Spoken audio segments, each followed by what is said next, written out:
Judges chapter 4. And the children of Israel again did evil in the sight of the Lord when Ehud was dead. And the Lord sold them into the hand of Jabin, king of Canaan, that reigned in Hazor, the captain of whose host was Sisera, which dwelt in Harosheth of the Gentiles. And the children of Israel cried unto the Lord, for he had 900 chariots of iron, and 20 years he mightily oppressed the children of Israel.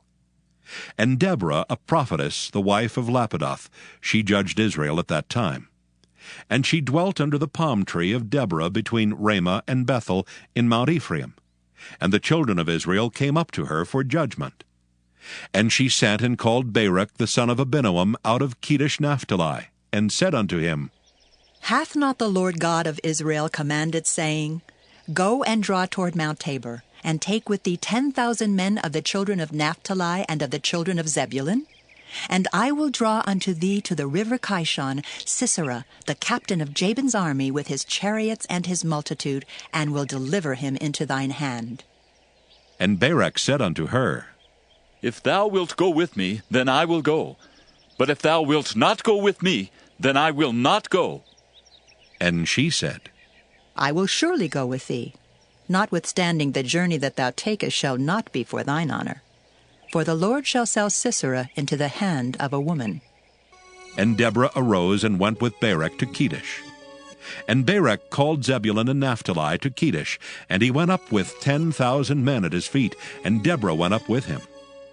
Now Heber the Kenite, which was of the children of Hobab, the father-in-law of Moses, had severed himself from the Kenites, and pitched his tent unto the plain of Zaanaim, which is by Kedesh. And they showed Sisera that Barak son of Abinoam was gone up to Mount Tabor. And Sisera gathered together all his chariots, even 900 chariots of iron, and all the people that were with him, from Harosheth of the Gentiles unto the river of Kishon. And Deborah said unto Barak, Up, for this is the day in which the Lord hath delivereth Sisera into thine hand. Is not the Lord gone out before thee?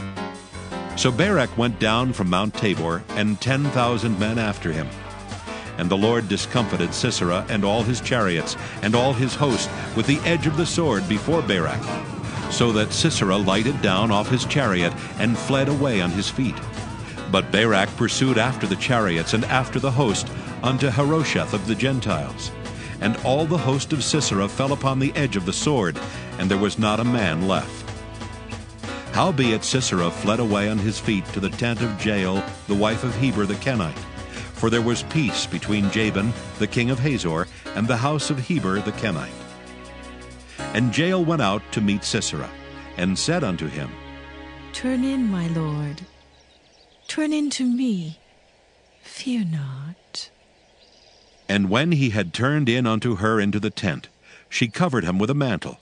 And he said unto her, Give me, I pray thee, a little water to drink, for I am thirsty. And she opened a bottle of milk, and gave him drink, and covered him. Again he said unto her, Stand in the door of the tent, and it shall be, when any man doth come and inquire of thee, and say, Is there any man here? That thou shalt say, No. Then Jael, Heber's wife, took a nail of the tent, and took an hammer into her hand, and went softly unto him, and smote the nail into his temples, and fastened it into the ground. For he was fast asleep and weary. So he died. And behold, as Barak pursued Sisera, Jael came out to meet him, and said unto him, Come, and I will show you the man whom thou seekest. And when he came into her tent, behold, Sisera lay dead, and the nail was in his temples. So God subdued on that day Jabin the king of Canaan before the children of Israel. And the hand of the children of Israel prospered, and prevailed against Jabin the king of Canaan, until they had destroyed Jabin king of Canaan.